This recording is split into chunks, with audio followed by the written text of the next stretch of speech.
So, now that I've reached the spot where I do this, I often call this the screaming tree because I visited here once before, many times before actually. And this is usually where I'll stop to make a video, or sometimes this is where I make my decision to head home, given the fact that oftentimes I've come here and I've heard screaming. Of course, I'm no fool. Screaming does not belong to any human. It's that of a lion, which is often why it's wise to head home once you hear that. In any case, I was asked to speak on the issues in what you call regional India, subcontinental India. I was asked to give speak on that briefly, essentially. And so it's in relation to the combat that has taken place recently in that region. Who's right, who's wrong, who's good, who's bad. The truth is, you have to go back. You have to go all the way back. All the way back to 700 AD, about the 8th century. Around that time, there were no regional Indian Muslims. There were no Muslims of the Indian subcontinent. It simply did not exist because the religion had just barely been birthed and had barely been invented. And so there were no Muslims there at that time. And so around 700 is when you had the first invasions of South Asia from Caucasians of West Asia heading into the Indian subcontinent. And that's when you begin to see Islamization of many of the people there. And you begin to see many other things as well. Like I said, between 700 and 1100 AD, according to both written and oral traditions, is when the diaspora that we know as the Romani Sinti people split from India and made their way to the west. This was a direct result of the killings and the attacks and the conquesting that had been done by the Arabs when they had moved into South Asia. And then, the people that they indoctrinated into their ways, who were of South Asian descent, then went and continued. But many people that they indoctrinated into their ways turned against their blood in South Asia. That's where you get Indian Muslims from. I mean Asian Indian Muslims. I'm not talking about the American Indian at this time. I'm referencing Asia, referencing subcontinental India. So around that time, around, say, between 700 and 1100 AD, the Arabs and all the subcontinental Indians that they had forcibly indoctrinated into their Islamist ways, continued to establish themselves there in that region. And many things were a result of it, which would be the establishment of Muslim empires in the north of India, but also, the diaspora that would not comply. Because you have a Romani diaspora, which comes from the Sind. I can't speak for all Romanis. I can only speak for what I know to be true. The oral tradition and the written tradition that I know to be true is around 1100 AD. Large groups of people from the Sind, who were Hindus at that time, went and were displaced because of the actions of the Arabs and the other South Asians acting on behalf of the Arabs. And so at that time, those people moved west into what was at that time, what was becoming the Ottoman Empire. They found refuge in the Ottoman Empire for a time, but only so much time. After a few generations, they were no longer necessarily mainstream members of the Ottoman society. They were its outcasts. They were its hated few because they would not convert to Islam. They would not convert to Islam when the Arabs invaded their land. They would not convert to Islam when South Asians, who had been indoctrinated by the Arabs, invaded their land and displaced them. And they would not convert to Islam in the Ottomans, even though the Turks had given them refuge. They still would not convert, which led to their association with the Christian communities of that kingdom and eventual Christianization over the course of many generations. History shows us that the people of the Sind, not the modern Sind, but the Sinti diaspora, the Romani Sinti diaspora, left there around 1100 AD as a direct result of Arabic conquest and Islamization of the South Asian continent. And they found refuge among the Ottoman Empire, during which time they were largely associated with its Greek Christian population, more so than with its Muslim population. This was because, of course, these Hindus would not convert to Islam, though over the course of many generations and intermarriage with people who share their values, they did convert to Orthodox Christianity of the Greek tradition. Some Romani stories will tell you that situation happened in Armenia. That is true for some. I'm simply saying that in the case of the Sindhi, which is a certain type of Romani, they went from the north of India to the Ottoman Empire among its Greeks, and then from there, around the early 1500s, they entered Western Europe. 1540 is the date that's officially given as far as their arrival in Western Europe and Central Europe.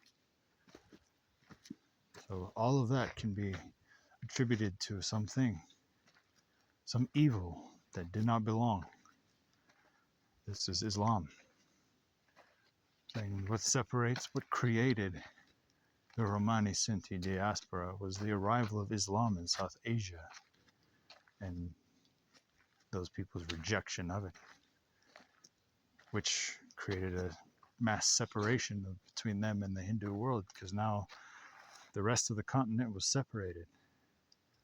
Saying if the Islamic culture came, attacked North India in its middle portion, so those to the west who refused to accept Islam, who maintained a Hindu tradition, were isolated. They were no longer connected to the mainstream Indian subcontinent. And from there, they went to the Ottomans in Anatolia, into Greece, to the Balkans, eventually into Western Europe in the early 1500s. So these are very important people, and they're very important to the narrative of history, because it's their story that tells us why the Muslims are not a great friend of any. Because the Muslims went and they separated this group of Hindus from their traditional people, and then these people were obviously unhappy with that, and then they, did not get along with those Muslims, even if those Muslims were of South Asian descent themselves. And so then these Sintis found refuge among the Ottomans, but not for long before the persecution found them there as well. And then they found refuge among the Greeks, which is where the term Romani comes from. It's because the Ottomans were associating anybody who was Indian, as in from India, and Christian, as a Roman. which doesn't make sense because they're not Italian, they're not from Rome, they're not Romanian. They're Romani, they're North Indian, North Asian Indian. But that's where the name comes from, because it was through the association with the Rum, which is the Christian minority of the Ottomans. And they traveled from there into Western Europe, and then the rest is history. You know who they are.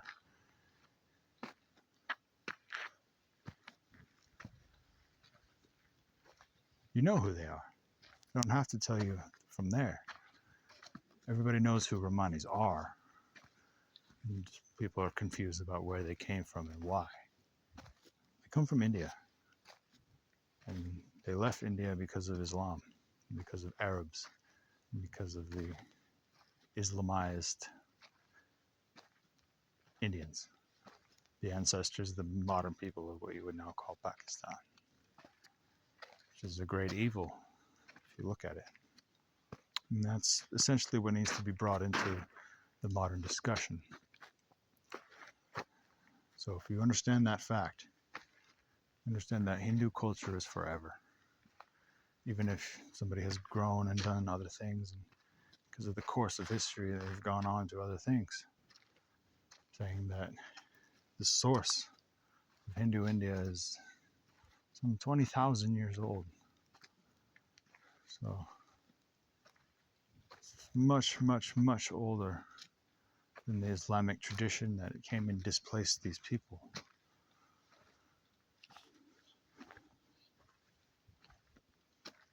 And so that's what needs to be considered, is that the Hindus were always there. The Muslims were not. And the Muslims displaced many Hindus, so much so that there's an entire Western diaspora based on that displacement because of Muslim arrival in India.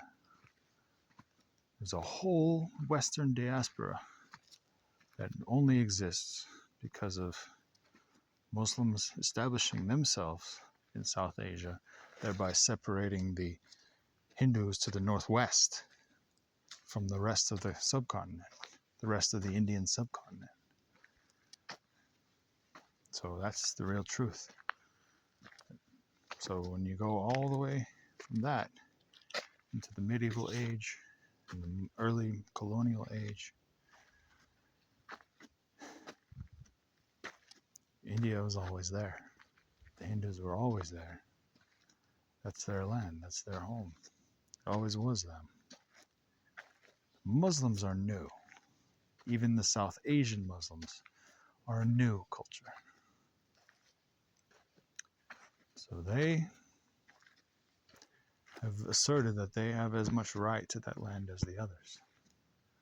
They are wrong, because the original people are the Hindus. And that's who belongs there. I'm going to begin to make my way back now.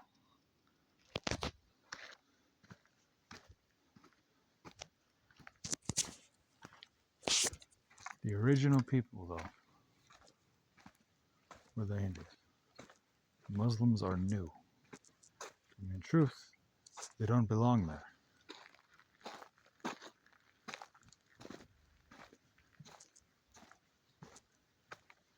So, that takes us to the next question, is the modern battle between the Pakistan and the Indian army. Who's right and who's wrong? Well, if you look at history, it's very obvious who's right and who's wrong. Who was always right and who was always wrong, based on the events of history. The Hindu world was never an evil, expansionist people. The Muslims were, and that's why they live in India. So, pretty much sums it up. Now we want to get into the nitty-gritty of the modern day.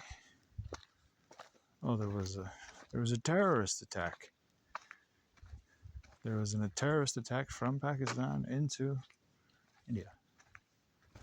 And they talk about Kashmir, say, is it, whose land is it? Well, it's India. It's all India. Even all of Pakistan is historical India.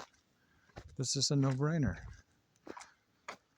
All of Pakistan except Baloch are historical India.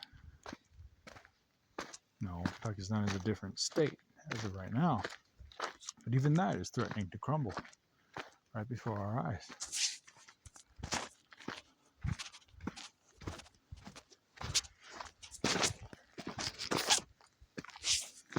So what would I like to see?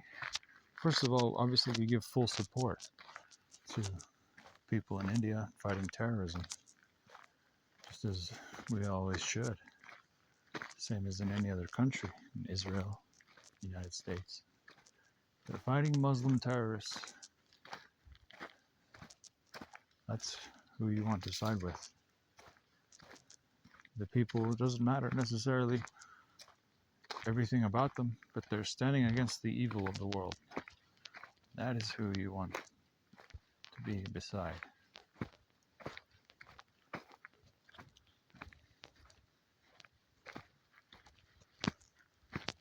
So yes, there are terrorist attacks, and India has retaliated with Op Sindoor, which, if you don't know what Sindoor means, Sindoor is a red face paint worn by Hindu females who've lost a lover. And that's what it references. It references all the dead men because of Pakistani attacks on Indian sovereignty in subcontinental India.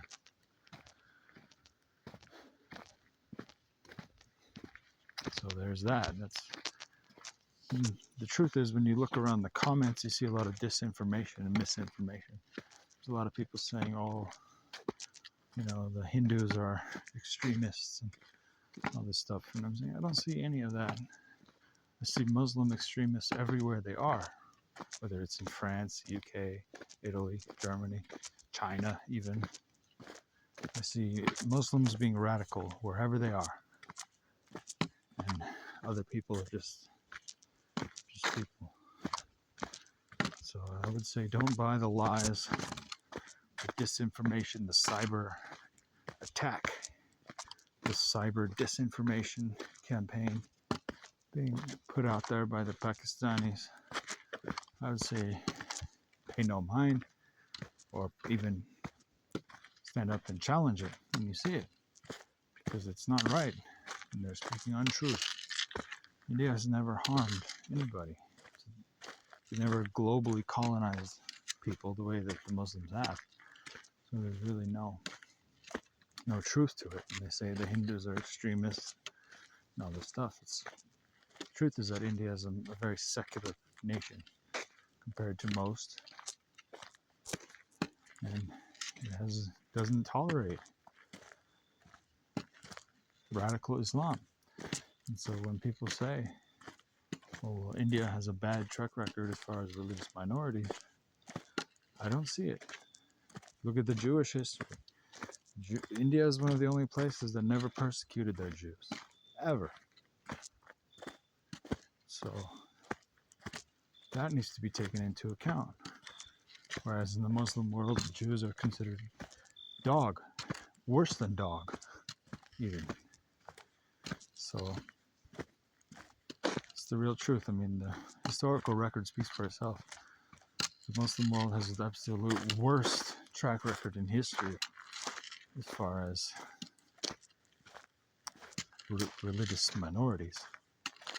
And so India is generally secular. I'm not saying it's perfect. I'm not saying everything everyone has ever done is right, because that's not true of anybody.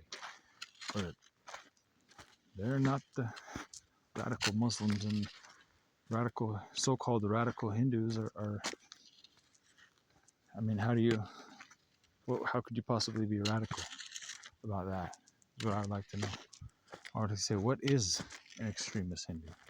Because you see the Pakistani disinformation and misinformation campaign, and they often will say, oh, well, the Hindus are extremists, or there are extremist Hindus. And these things, I say, well, I'd like to see that. I'd like to understand who that is. Because I've never seen it. Never heard of it.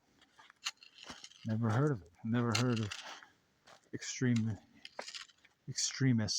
Hinduism that can be compared to extremist Islam. Never heard of it in my life.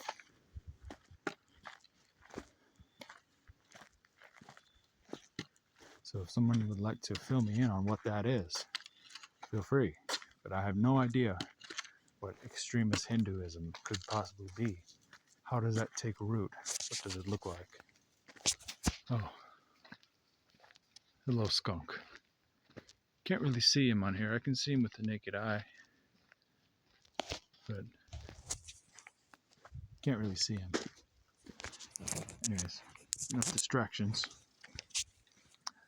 Point is, when it's India versus Pakistan, remember one thing. Pakistan doesn't exist, and historically, it's a modern state, but historically all those lands have been part of historical India. That's why the language, oh, that is skunk. That's why the language and the culture, except for religion, is essentially Indian in Sindh, in Punjab, in those areas. Now, then we get to the Baloch, and they are a bizarre anomaly, but it makes sense. They have nothing in common with India, which is weird why they're included in Pakistan. And it goes to show you what the fuck is Pakistan. It's just a random mishmash of peoples that aren't even historically linked, which is why it doesn't make any sense.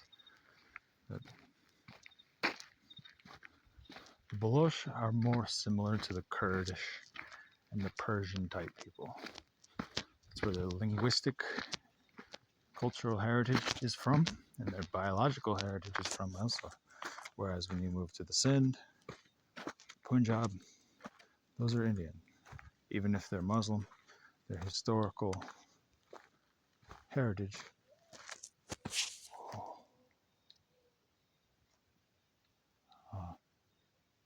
Dove speaks. It's a bit late out for a dove. Sorry, I got distracted for a minute. A beautiful bird felt like speaking. I doubt my camera captured it. But he speaks. How beautiful.